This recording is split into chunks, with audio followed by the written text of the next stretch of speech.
Assalamualaikum warahmatullahi wabarakatuh. Halo teman-teman semua, bertemu lagi bersama saya Siti Maratun Kiftiah dalam Remo Podcast.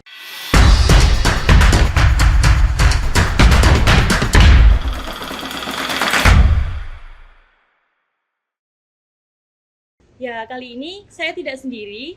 Saya ditemani oleh narasumber yang Masya Allah luar biasa sekali dengan tema yang gak kalah menarik, yaitu Simponi Cinta kepada Nabi. Sebuah podcast yang akan mengajak kita semua untuk lebih dekat dan memahami makna cinta tulus kepada Nabi Muhammad SAW.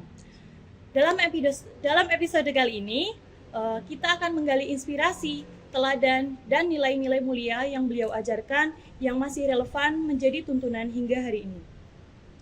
Pada episode kali ini, kita sangat beruntung sekali karena ditemani oleh seorang narasumber yang memiliki segudang prestasi dan memiliki karya-karya yang sangat hebat. Beliau adalah seorang qori'ah sekaligus vokalis dengan sejuta prestasi yang membanggakan. Mari kita sambut narasumber kita yang akan menemani kita pada hari ini. Assalamualaikum Mbak Mahsunatul Afidah, bagaimana kabarnya hari ini? Alhamdulillah baik, Mbak. Ini enaknya manggilnya apa Mbak? Mbak Mahsuna bisa, Mbak Una aja. Oke Mbak Una. Alhamdulillah sekali pada hari ini senang sekali bisa berbincang dengan Mbak Una di Remo Podcast kali ini. Nah pada episode kali ini insya Allah kita akan memperdalam kecintaan kita kepada sosok Nabi Muhammad SAW yang menjadi rahmat bagi seluruh alam.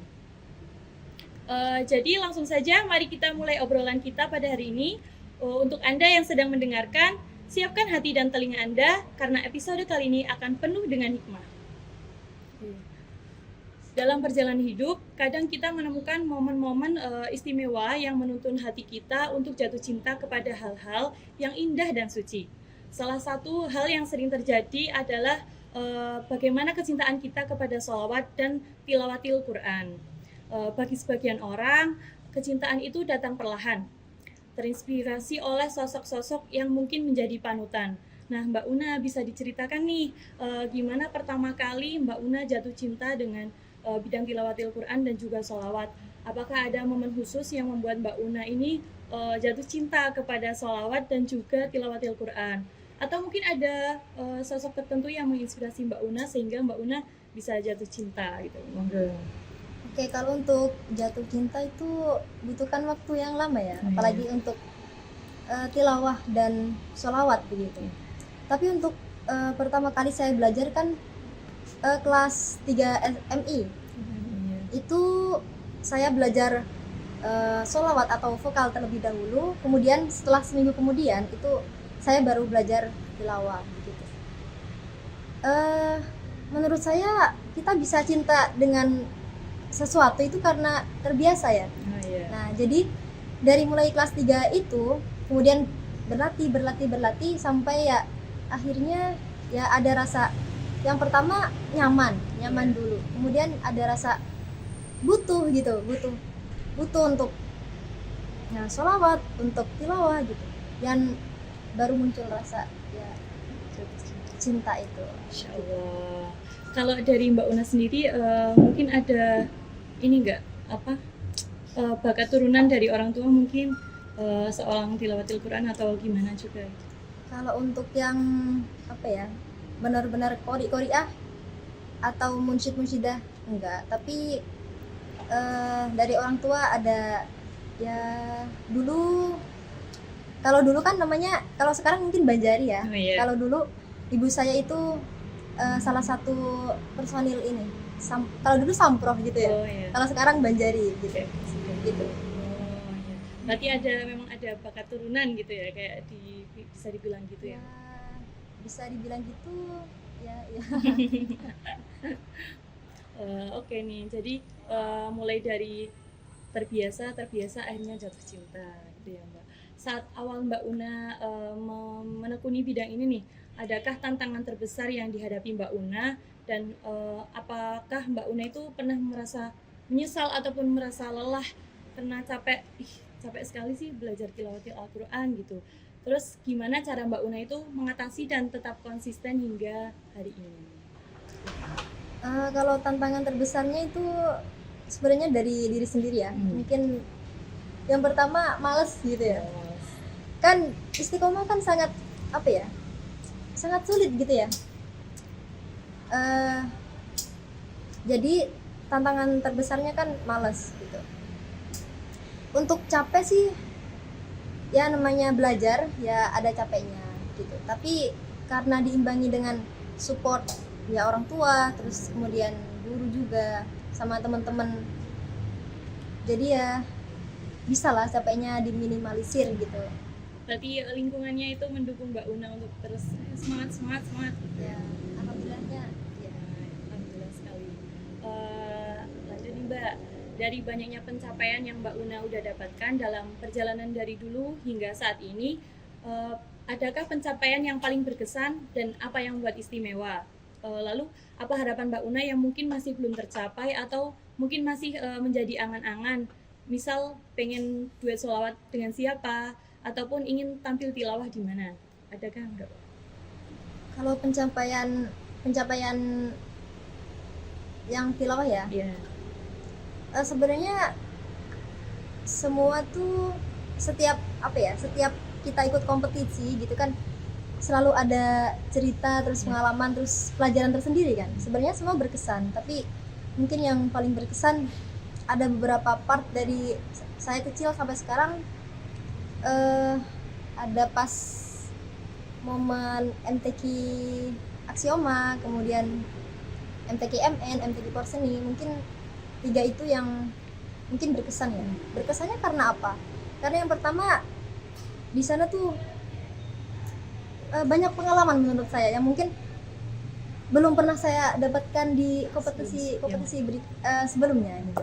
Kemudian ada juga guru-guru baru gitu yang yang mengajarkan ilmu baru gitu. Dan yang paling penting adalah dimana saya di kompetisi itu, di lomba itu tuh bisa menampilkan yang terbaik versi saya ya, meskipun itu dalam takaran belum maksimal, tapi ya sudah alhamdulillah lah gitu. Lanjutannya harapan mungkin yang masih ingin Mbak Una capai. Untuk harapan apa ya? Ya harapan yang belum tercapai banyak ya. Yeah.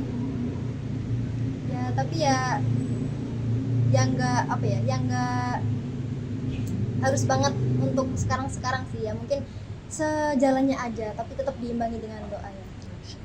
Gitu. Terus oke, lanjut lagi Mbak. Sebagai seorang yang telah menekuni bidang sholawat dan tilawah yang cukup lama, ada nggak sih saran khusus yang ingin Mbak Una sampaikan kepada generasi muda saat ini, di tengah generasi milenial ini kan perkembangan globalisasi yang semakin begitulah. Jadi mungkin ada saran ataupun kesan yang bisa Mbak Una sampaikan kepada generasi muda untuk yang baru mulai belajar ataupun berminat pada sholawat dan tilawah. Menurut Mbak Una, apa saja yang harus diperhatikan agar bisa berkembang dan tetap istiqomah menekuni bidang tersebut? Untuk saran ya, untuk yang mungkin baru belajar Al-Quran atau tilawah atau sholawat, sarannya yang pertama, niat dulu, ditata niatnya. Karena untuk karena yang pertama itu kunci pertama niat. Kalau niatnya kita udah bagus, insya Allah semua jalan akan dimudahkan begitu.